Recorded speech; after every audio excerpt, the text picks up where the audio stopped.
Hello everyone. आज के video में हम पढ़ने वाले हुए क्लास 10th इकोनॉमिक का चैप्टर नंबर फर्स्ट, जिसका नाम है डेवलपमेंट।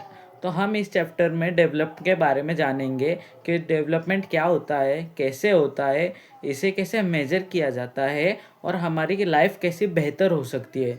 हम इस चैप्टर के हर एक टॉपिक को अच्छे से विजुअल्स और एनिमेशन के वजह से कंप्लीट करेंगे। तो without wasting your time, let's start. What development promises different people different goals. सबसे पहले हम बात करते हैं डेवलपमेंट की। डेवलपमेंट का मतलब होता है विकास। अब दोस्तों, आप मुझे ये बताओ कि आपके हिसाब से डेवलपमेंट क्या है। कोई बोलेगा कि डेवलपमेंट बिल्डिंग का बनना, जैसे रोड्स का बनना, जैसे रेलवेज़ का बनना, और जैसे अच्छे अच्छे स्कूल का बनना और हॉस्पिटल का बनना। तो हंस के दिमाग में अलग अलग तरीके से डेवलपमेंट सोचा जा सकता है। अगर मैं आपसे पूछूँ एक सिंगल लाइन में डिफाइन करो, तो कैसे करोगे? देखो, हम लिखेंगे the betterment of anything is called development. मतलब हर किसी का पहले से बेहतर हो जाना डेवलपमेंट कहलाता है। आया समझ में?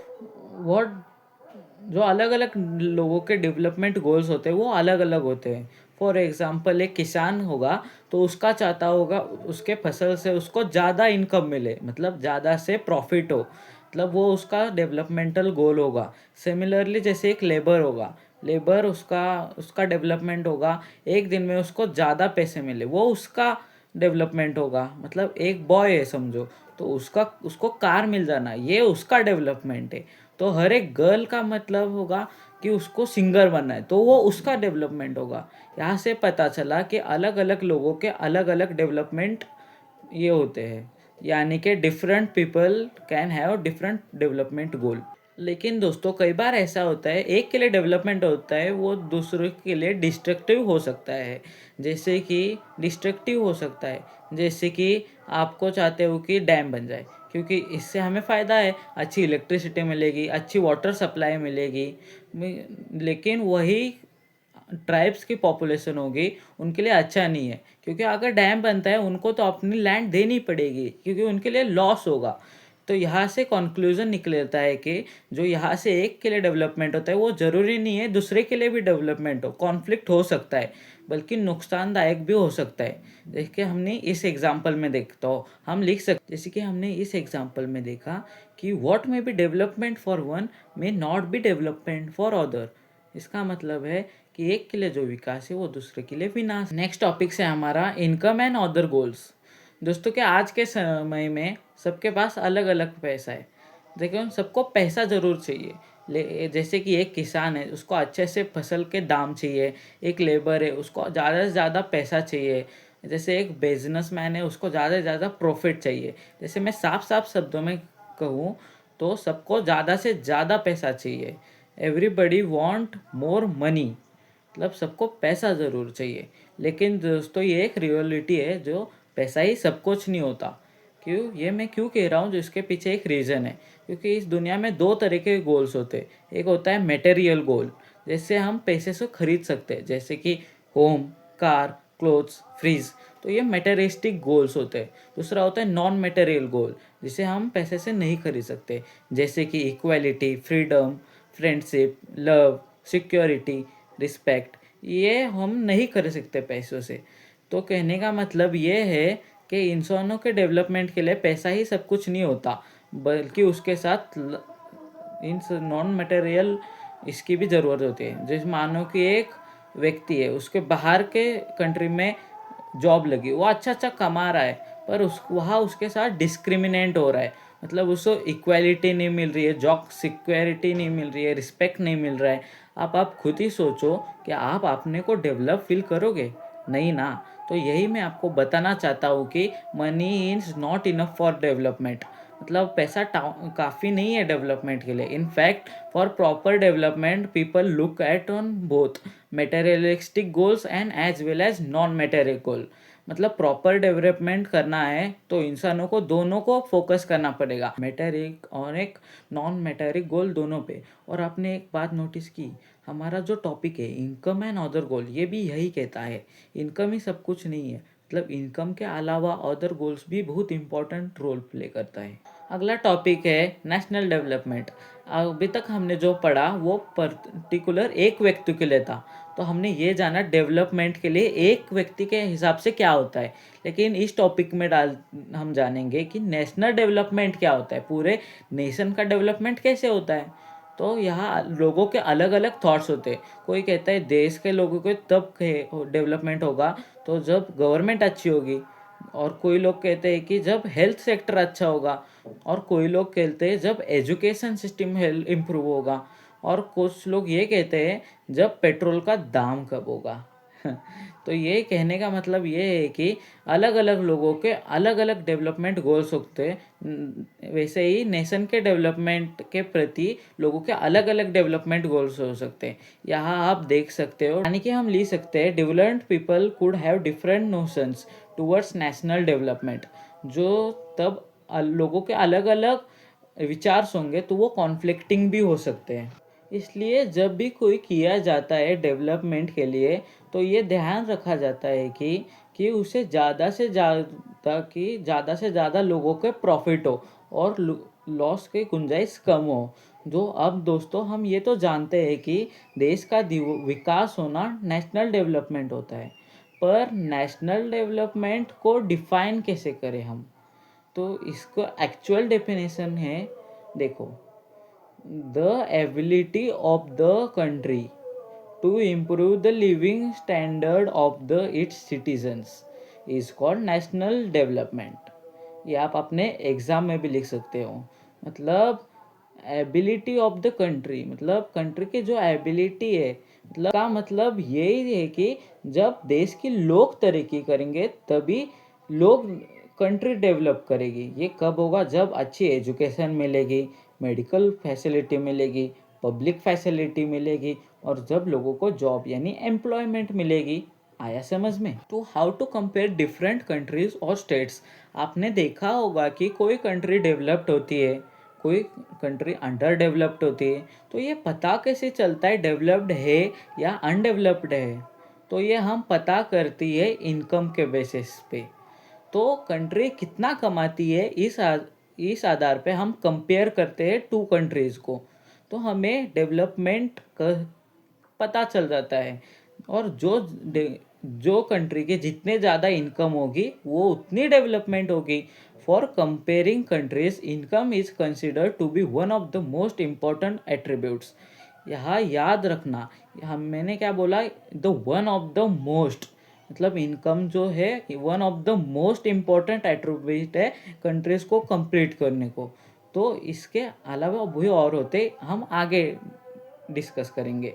तो जब भी कंट्रीज़ को कंपेयर किया जाता है, सबसे पहले देखी जाती है उसकी इनकम।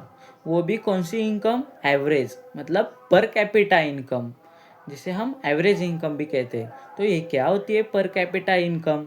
तो पर कैपिटा इनकम का मतलब होता है जो देश में रहने का प्रत्येक व्यक्ति कितना कमाता है, एवरेजली कितना कमाता है। तो इसका निकालना एक सिंपल सा फॉर्मूला होता है, total income upon total population.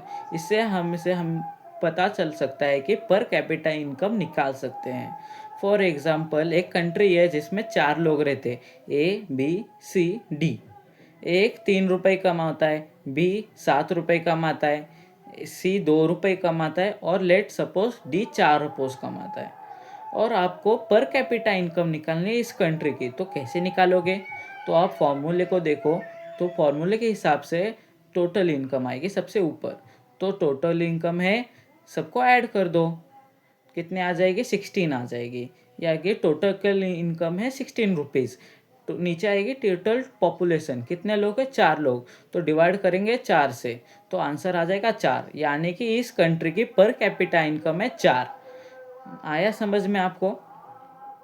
तो आपको समझ आया कि अब पर कैपिटा इनकम क्या होती है और कैसे निकालना है। तो अब आते हैं कि मुद्दे की बात पे, इसको पता कैसे करते हैं। तो जो कि वर्ल्ड बैंक होता है वो रिपोर्ट जारी करता है जिसका नाम होता है वर्ल्ड डेवलपमेंट रिपोर्ट। 2017 की रिपोर्ट के अनुसार वर्ल्ड बैंक ये कहता है कि जिन कंट्रीज़ की per capita income $12,056 per annum या उससे ज़्यादा है, वो कंट्री रिच कहलाती है। और जिन कंट्रीज़ की पर कैपिटल इनकम $955 से उससे कम है, तो वो कंट्री पुअर कहलाती है। So simple. जो हम अपनी इंडिया की बात करें तो इंडिया की पर कैपिटल इनकम है $1820 पर एनम। तो इस कंट्री से इंडिया हमारी लो मिडल इनकम कैटेगरी में आती है। तो पुअर और हाई कंट्री इनकम के बीच में अपनी इंडिया आती है। तो वर्ल्ड बैंक के हिसाब से जो रिच कंट्रीज होती है वो डेवलप्ड कंट्रीज कहलाती है। बट एक्सेप्ट द कंट्रीज और इन द मिडल ईस्ट, क्योंकि मनी ही सब कुछ नहीं होता है। मनी के बेसिस पे ही सब डेवलपमेंट नहीं होते। जैसे कि मनी हो ज़्यादा हो तो ऐसा ज़रूरी नहीं है कि वो कंट्री डेवलप्ड हो। जैसे इनकम से ही काम नहीं चलता, बल्कि इनकम के अलावे के भी बहुत सारे क्राइटेरिया होते हैं, जैसे freedom, security, health, education, equality. इन सब पर पे भी फोकस करना चाहिए, क्योंकि नेशनल डेवलपमेंट करना है। इसी कॉन्सेप्ट को और अच्छे से समझने के लिए हम समझते हैं income and other criteria. Income के अलावा और कौन कौन से क्राइटेरिया है जो नेशनल डेवलपमेंट को सपोर्ट करते हैं। यहाँ कुछ स्टेट्स के एग्जांपल है, जैसे हरियाणा, केरला और बिहार। तो सबसे पहले हम देखते हैं पर कैपिटा इनकम। जो हरियाणा की पर कैपिटा इनकम है वो है 1,80,174 रुपीज़। सिमिलरली केरला की पर कैपिटा इनकम है 1,63,475 रुपीज़। बिहार की सबसे कम है जो कि है 34,409 रुपीज़। ये थे पर कैपिटल इनकम। तो इसमें से सबसे ज़्यादा हरियाणा की सबसे ज़्यादा इनकम है। तो यहाँ के इनकम के बेसिस पे कंपेयर किया तो हरियाणा को सबसे ज़्यादा डेवलपमेंट है। पर जैसे कि हमें टॉपिक है इनकम एंड अदर क्राइटेरिया, तो इनकम के अलावा के भी अदर क्राइटेरिया को देखना पड़ेगा, जैसे कि infant mortality rate, literacy rate, net attendance ratio. तो इनको भी हमें कंसीडर करना पड़ेगा। तो सबसे पहले हम ये देखते हैं कि इन्फेंट मोर्टेलिटी रेट क्या होती है। तो it's indicate the number of children that die before the age of 1 year as proposal of 1,000 live children in that particular year. मतलब इन्फेंट मोर्टेलिटी ये बताती है कि पर्टिकुलर ईयर में 1,000 बच्चों में से कितने बच्चे मर जाते हैं जो 1 साल के नीचे होते हैं। ये होती है इन्फेंट मोर्टेलिटी रेट। तो इन्फेरिटी रेट जितने ज़्यादा कम होगी उतनी ही अच्छा होगा। तो हरियाणा की इन्फेंट मोर्टेलिटी रेट है 30, केरला की है 10, बिहार की है 35। तो यहाँ पे हम इन्फेंट मोर्टेलिटी कम हम किसके देख सकते हैं, तो केरला की। तो केरला की हम ये कॉन्क्लूजन निकालते कि केरला हेल्थ के मामले में थोड़ा आगे है। Next, literacy rate. The proportion of literate population in the 7 and above as group. मतलब 7 साल के जो अबव बच्चे हैं वो कितने पढ़े हुए हैं। तो हरियाणा में है 82% पढ़े लिखे लोग हैं। केरला में है 94%। 94% लोग पढ़े लिखे हैं केरला में। तो और बिहार की लिटरेसी रेट है 62। यह 62% ही पढ़े लिखे हैं। यहाँ पे ये पता चलता है कि जितनी ज़्यादा लिटरेसी रेट जितने ज़्यादा लिटरेसी यानी उतने ज़्यादा पढ़े हुए लोग। तो यहाँ पे सबसे ज़्यादा केरला की है। तो हम यहाँ पे केरला एजुकेशन के मामले में भी अच्छा है। तो नेट अटेंडेंस रेशियो, तो ये क्या होता है, the total number of children of age group 14 to 15 years attending school as a percentage of total number of children in the same age group. मतलब 14 से 15 साल के बच्चे हैं, उनमें से कितने बच्चे स्कूल अटेंड करते हैं। तो अगर हम देखें हरियाणा की, तो हरियाणा में नेट अटेंडेंस रेशियो है 61। हरियाणा में 61%, 100 बच्चों में से 61 बच्चे स्कूल जाते हैं। वही हम देखें केरला में, तो केरला में है कि 83, मतलब 100 में से 83 बच्चे स्कूल जाते हैं। तो जो कि अच्छी बात है। और बिहार के देखें तो बिहार का नेट अटेंडेंस रेशियो है 43, मतलब 100 बच्चों में से 43 बच्चे ही स्कूल जाते हैं। तो यहाँ पे तो बेस्ट है केरला। यहाँ भी केरला एजुकेशन में के मामले में ज़्यादा अच्छा है। आया समझ में? हमें ये पता चलता है कि हरियाणा मात्र इनकम में ज़्यादा है, पर बाकी इसमें तो कम है ना। मतलब इनकम ही पूरा ये क्राइटेरिया नहीं होता, अदर क्राइटेरिया भी इम्पोर्टेंट होता है नेशनल डेवलपमेंट के लिए। अब देखो ना, केरला में इन सब फील्ड में आगे है, जैसे इन्फेंट मोर्टेलिटी रेट, एजुकेशन और हेल्थ। इसी से रिलेटेड बहुत अच्छी लाइन है जो कि है, money in your pocket cannot buy all the goods and services that you may need to live well. इसका मतलब ये है, जो आपके पास पैसा है वो सारी चीज़ नहीं खरीद सकता जो कि जीने के लिए आवश्यक होता है। फॉर एग्जाम्पल, आप खुद ही सोचो कि हम पैसे से मदद से पॉल्यूशन फ्री करा सकते हैं क्या? क्या हम वेस्ट मैनेजमेंट ये कर सकते हैं क्या? क्या पैसों से के मदद से इन्फेक्शन रोक सकते हैं क्या? ऐसा तो नहीं होगा ना। इन्फेक्शन आपसे पूछेगा कि आपके पास पैसा है या नहीं, मैं आऊँ या नहीं, ऐसा तो नहीं ना। तो इनकम के साथ अदर क्राइटेरिया को भी मेन रोल देना चाहिए। तो नेक्स्ट आता है पब्लिक फैसिलिटीज़। तो नाम से ही पता चल रहा है कि ऐसे फैसिलिटीज़ जो गवर्नमेंट के द्वारा लोगों को दी जाती है, पब्लिक को, जो पब्लिक अच्छे से अच्छा जीवन जी सके। जो कि पुअर लोग है, मिडिल क्लास है, वो अच्छे से अच्छे जीवन लिख सके। तो हम लिख सकते हैं, public facilities are those basic facilities which are provided to all citizens by the government for their well-being and overall development। For example, जैसे कि एजुकेशन हो गया, हेल्थ हो गया, सिक्योरिटी हो गई, फूड हो गया। तो ये कि पब्लिक फैसिलिटीज़ में आती है जो कि गवर्नमेंट प्रोवाइड कराती है लोगों को। तो जितनी ज़्यादा अच्छी पब्लिक फैसिलिटीज़ होती है उतनी ही हेल्थ अच्छी होती है, एजुकेशन अच्छा होता है। इसलिए in some states the public distribution system PDS functions well that people should get good health. Next आता है बॉडी मास इंडेक्स यानी कि BMI। तो बॉडी मास इंडेक्स होता है क्या? तो ये क्राइटेरिया होता है जिसके मदद से हम किसी भी पर्सन के हेल्थ स्टेटस को बता सकते हैं, जैसे वो नरिश्ड है या अंडर नरिश्ड है, या ओवर वेटेड है या नॉर्मल है। या कि हम देख सकते हैं कि body mass index is a criteria which is use to find out whether a person is nourished, under nourished और ओवर वेटेड।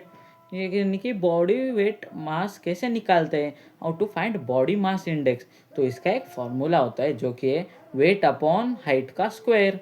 वेट आपको केजी में लेना है, हाइट आपको मीटर स्क्वायर में लेनी है। तो कोई व्यक्ति है तो उसका वेट है 120 केजी, तो उसकी हाइट है 2 मीटर। तो हम इससे कंक्लूजन निकाल सकते हैं कि बॉडी मास इंडेक्स होगा कि 120 अपॉन 2, जो कि स्क्वायर करेंगे तो कितना आ जाएगा 4। तो 4 को डिवाइड करेंगे 120 से, जो आ जाएगा 30। जो BMI होगा तो इस व्यक्ति का होगा 30। तो इस तरीके से किसी भी व्यक्ति का BMI निकाल सकते हो। क्लियर आया समझ में? व्यक्ति का भी BMI 18 से नीचे होता है वो अंडर नरिश्ड होता है, और जिसका भी BMI 25 के ऊपर होता है वो ओवरवेटेड होता है, और जिसका बॉडी मास इंडेक्स 18 और 25 के बीच में होता है वो होता है फिट यानी नरिश्ड यानी गुड हेल्थ। तो यहाँ से इस व्यक्ति का पता चलता है ये ओवरवेटेड है क्योंकि ये 25 से ज़्यादा है। तो आपको समझ आया ये BMI क्या होता है, सिंपल। तो यहाँ पे ऑर्गेनाइजेशन होता है जिसका नाम होता है UNDP, United Nation Development Programme. तो ये क्या करता है, ये एक रिपोर्ट जारी करता है जैसे कि वर्ल्ड बैंक जैसे, जो कि है ह्यूमन वर्ल्ड डेवलपमेंट रिपोर्ट। तो ये क्या होता है चलो जानते हैं। तो जैसे कि हमने देखा था, जो कि वर्ल्ड बैंक था वो कंट्रीज़ को कंपेयर करता था इनकम के बेसिस पे, और इनकम के बेसिस पे ही कंक्लूड करता था कि कौन सी कंट्री डेवलपमेंट है या नहीं। ठीक उसी तरीके से ह्यूमन डेवलपमेंट रिपोर्ट है जो वो भी कंपेयर करती है कंट्रीज़ को, जो कि on the basis of income, education and health, और एक ह्यूमन डेवलपमेंट इंडेक्स तैयार करती है जिसे कंट्रीज़ को रैंक किया जाता है on the basis on their rank development. तो यहाँ इस टेबल में आप देख सकते हो अलग अलग कंट्रीज़ को अलग अलग डेवलपमेंट गोल्स के कंपेयर किया गया है। तो हम यहाँ देख सकते हैं कि अलग अलग कंट्रीज़ का अलग अलग HDI है। तो यहाँ हम देख सकते हैं अलग अलग कंट्री कौन से रैंक पे आती है। तो अगर हम इंडिया में देखें तो अकॉर्डिंग टू HDI ऑफ 229, तो इंडिया पूरे वर्ल्ड में 31 रैंक पे आती है 133 rank in the world on the basis of development. आया समझ में? आता है कि लास्ट और simple topic, sustainability of development. तो आज के समय में क्या हो रहा है, जो आज के समय में क्या हो रहा है, जो लोग होते हैं को नेचुरल रिसोर्सेस होंगे, ये सोचते नहीं कि फ्यूचर में भी हमें नुकसान सोचने पड़ेंगे, कि लोगों नेचुरल रिसोर्सेस कैसे भी यूज़ कर रहे हैं, पॉलिनेशन ये कर रहे हैं, कार का यूज़ कर रहे हैं। आप खुद ही सोचो, ऐसा डेवलपमेंट क्या ही फ़ायदा जिससे हमारे डेवलपमेंट और वर्ल्ड को नुकसान हो। ऐसा डेवलपमेंट क्या फ़ायदे का जिससे हमारा इन्वायरमेंट डैमेज हो रहा है। तो किसी रिपोर्ट में ये बताया जा रहा है कि हम इसी स्पीड से क्रूड ऑयल इन यूज़ करते रहे तो आने वाले कुछ सालों में क्रूड ऑयल ख़त्म हो जाएगा। तो सस्टेनेबिलिटी ऑफ डेवलपमेंट का ये कंसेप्ट है कि डेवलपमेंट करो, पर इस तरीके से करो कि हमारा इन्वायरमेंट है वो डैमेज ना हो, जो कि फ्यूचर नीड्स है, उनके फ्यूचर जनरेशन के नीड्स के भी कॉम्प्रेशन ना हो, क्योंकि फ्यूचर में भी सस्टेनेबिलिटी कंटिन्यू हो। यही जो अपना चैप्टर है यहाँ ख़त्म होता है। तो आपको ये वीडियो पसंद आई थी तो आप वीडियो को लाइक कर सकते हो, सब्सक्राइब कर सकते हो। देखिए कि ये मेरा पहला डेवलपमेंट चैप्टर का एक्सप्लेनेशन था। If you like it please do like share subscribe. Take care, bye bye. Next video मिलते हैं जल्दी। Bye bye.